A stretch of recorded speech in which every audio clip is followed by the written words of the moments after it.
दारुल हुकूमत दिल्ली के फिरोज शाह कोटला में 14वीं सदी में तामीर हुई मस्जिद में अब नमाज अदा करने के लिए टिकट लेना लाजमी करार दिया गया है, जिसकी वजह से नमाजियों को परेशानी का सामना करना पड़ रहा है। मुगलिया दौर की ये कदीम मस्जिद आसार कदीमा के ज़ेर इंतज़ाम है। इस मस्जिद में नमाजी 1952 से ज़ुहर, असर, मगरिब और जुमा की नमाज अदा करते आ रही हैं। ताहम गुज़श्ता बरस कोरोना वायरस की वजह से आयद पाबंदियों के बायस मस्जिद में नमाजियों की आमद पर पाबंदी आयद कर दी गई थी। अलबत्ता तमाम पाबंदियाँ तो ख़त्म कर दी गई हैं, लेकिन नमाजियों के लिए अब टिकट लेना लाजमी करार दिया गया है। अगर कोई शख्स मस्जिद में दाखिल होना चाहता है तो उसे दरवाजे पर ही रोक लिया जाता है और इसे टिकट लेने के लिए मजबूर किया जाता है। जी हाँ, टिकट लेना पड़ता है। नमाज के टाइम इनको दरख्वास्त करते हैं हम कि भाई हमें नमाज का टाइम हो रहा है, नमाज पढ़ने दिया जाए, तो ये लोग नमाज के लिए भी मना कर देते हैं, कहते नहीं हम बिना टिकट के नहीं जाने देंगे आपको। ये तकरीबन हो गया इसको जब से कोरोना ये लॉकडाउन चालू हुआ है तब से लगा है। इस मामले की इत्तला दिल्ली वक्फ बोर्ड के चेयरमैन अमानतुल्लाह खान को मिली, जिसके बाद उन्होंने मस्जिद का दौरा किया और मामले की हकीकत जानने की कोशिश की। उन्हें इस बात की यकीन दहानी कराई गई कि नमाजियों को रोका नहीं जाएगा। अगर कोई ऐसा करता है तो उसके खिलाफ सख्त कार्रवाई की जाएगी।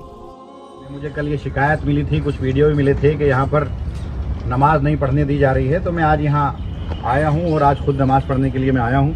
अल्हम्दुलिल्लाह ये मस्जिद है, तो मैं यहाँ खुद असर की नमाज़ अपने तमाम साथियों के साथ मैं आया हूँ और इंशाअल्लाह यहाँ नमाज़ पढ़ेंगे। और मेरी उनसे बात हुई है कि इस तरह की अब आइंदा कोई भी हरकत ना हो और किसी भी नमाजी को नमाज़ पढ़ने से यहाँ ना रोका जाए। तो वो मना कर रहे हैं कि भाई हमने नहीं कहा, लेकिन अब वो झूठ बोल रहे हैं। लेकिन पहले ये खबर मिली और हमने वीडियो भी देखा था कि वहाँ जो गार्ड हैं और जो आर्कियोलॉजिकल सर्वे ऑफ इंडिया के लोग हैं, उन्होंने जो है यहाँ नमाज़ पढ़ने से रोका और कहा कि इमाम साहब भी यहाँ नहीं आ सकते, टिकट लेकर आना पड़ेगा।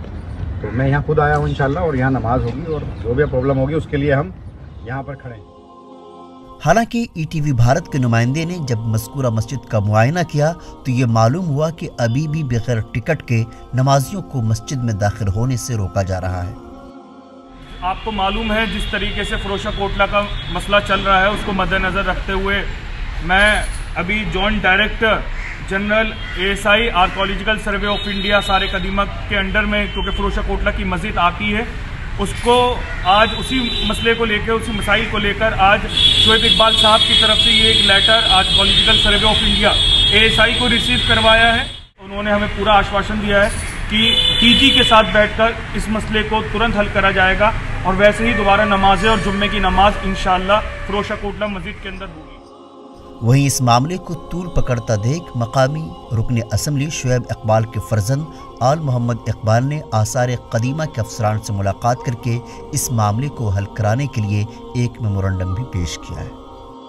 इसी को लेकर मकामी MLA शोएब इकबाल की जानिब से भी आसार कदीमा की टीम से बात करने की कोशिश की गई और उनसे एक अपील की गई कि इस मसले को हल किया जाए, ताकि जो मकामी लोग हैं जो यहाँ पे नमाज़ पढ़ने के लिए मुसलसल आते हैं, उन्हें नमाज़ पढ़ने में कोई दुश्वारियाँ पेश ना आए। लेकिन ये तमाम मामलात अभी उसी तरह हैं। अब देखना होगा कि आइंदा दिनों में मकामी MLA शोएब इकबाल या दिल्ली वक्फ बोर्ड के चेयरमैन अमानतुल्लाह खान इस मामले को हल कर पाते हैं। ATV भारत के लिए दिल्ली से मोहम्मद राहिम।